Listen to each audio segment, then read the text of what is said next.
এখানে 3টে বাচ্চা দিয়েছিল বুড়ি, এই জায়গা ঠিক এই জায়গাটায় 3টে বাচ্চা নিয়ে বুড়ি থাকতো এখানে।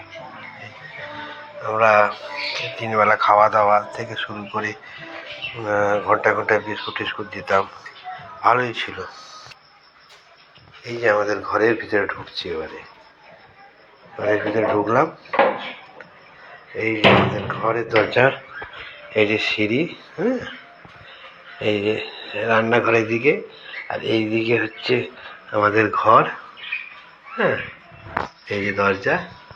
আর এই দরজা দিয়ে ঢুকতেই এই যে দরজা দিয়ে ঢুকতেই এখানে মাত্র একটা আছে, বাদ বাকিকে দুটো কে বা কারা বস্তায় ভরে ফেলে দিয়ে এসছে। এই যে এই আমি বাজার করতে গেছি, দেখি এ ঘুরে বেড়াচ্ছে, তখন আমি একে তুলে নিয়ে এসে আমি ঘরে রাখি। ও ওঠো ওঠো ওঠো ওঠো বাবা ওঠো। এই এত বড় বড় কুকুর, একে আক্রমণ করে সব জায়গায় কেটে ছিঁড়ে, এখানে ফোলা, হ্যাঁ, কেটে ছিঁড়ে একে কামড়ে এখন কোমায় আছে।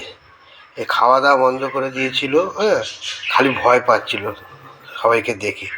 কোমায় আছে এখন, ঠিকভাবে খেলছেও না, কথাও বলছে না। এই দেখুন, ওকে আমি ওষুধ খাওয়াবো এখন।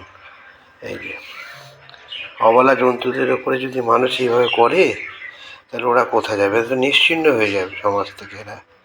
তা আমাদের এগিয়ে আসতে হবে সবাইকে ওদের বাঁচাবার জন্য।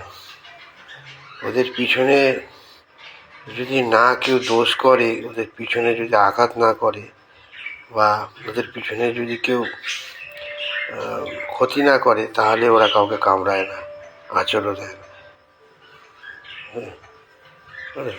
ওঠো ওঠো ওঠো ওঠো ওঠো। হুজুর কী হয়েছে? কী হয়েছে? শরীর খারাপ? টোমায় আছে এখন, ওর কিচ্ছু ভালো লাগছে না, খালি শুয়ে পড়ছে। হ্যাঁ, কত ছটপটে ছিল। ঠিক আছে, এই অবধি আপনাদের দেখিয়ে গেল, পরবর্তী ভিডিওর জন্য অপেক্ষা করুন।